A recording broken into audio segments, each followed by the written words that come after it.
So they go down to Marbella. See the pictures. Oh, it looks fantastic. You're going to go down there. Going to feel great.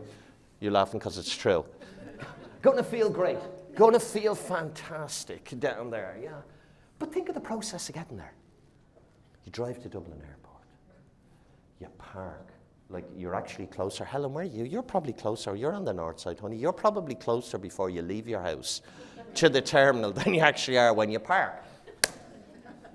You wait for a bus, you drag yourself up there, you're going through the terminal, you're queuing and queuing and queuing. Jesus, you're trying to get on. Your bag, you know, you find out your suitcase is taking up your full baggage allowance, you're having to wear all your clothes. It's dreadful. Then you have the Irish government's answer to the obesity crisis. The walk. The walk to the gate. It's phenomenal, isn't it? There's people dropping dead on the way.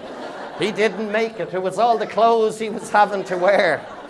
Leave him. Leave. This is the essence. It's every man for himself.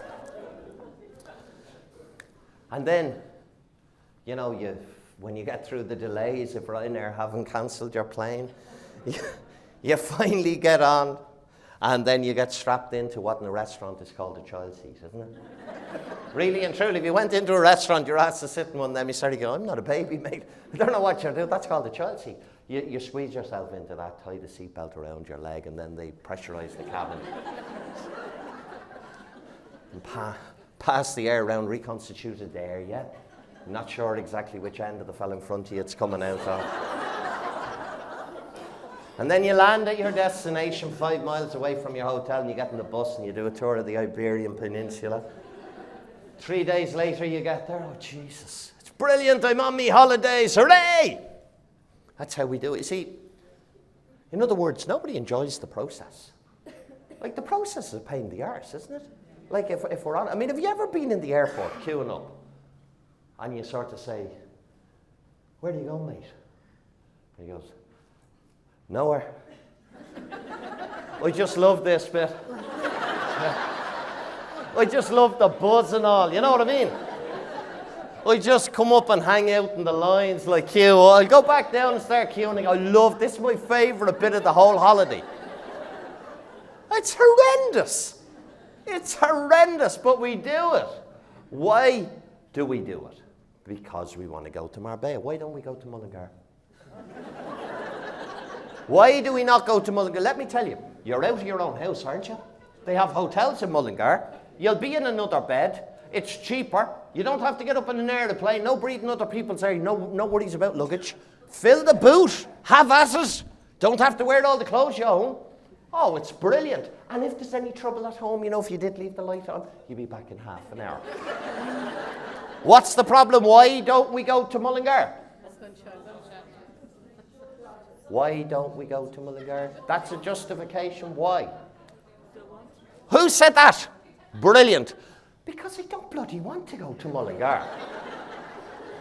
Now, by the way, I do not want someone coming up. I only use Mullingar because M and N.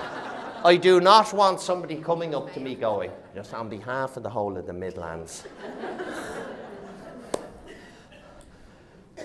We don't want to go to Mullingar. It would be easier to get to, it would be cheaper, it would fulfill a lot. In other words, it would be a good idea. But we won't do an awful lot to get a good idea. But we will do a huge amount to get what we really want. We will put ourselves through a process that we do not enjoy. We will be incredibly successful at it. We do it very, very well. And get this, because I will need some of you to get this into your head right now. The fact that you haven't been, how many people have not been, I asked this last night and I got a pain in the arse because they all had. How many people here haven't been to Marbella? Haven't, okay. Could you go? Yeah. The fact that you haven't been, it's not a barrier to entry, is it? Because this is one of the biggest things I get where people, I haven't been that way in 20 years. The fact that you haven't is not a barrier to entry. It's exactly the same thing. It just means you haven't. Not that you can't, just that you haven't. And if you've never been there, it doesn't mean that you can't. It just means that you've never been there yet. But you're going to go there now. Do what I tell you to do, when I tell you to do it, and you will go there. It's there for you. You make the decision. Take it up now. Decide, this is what I'm going to do.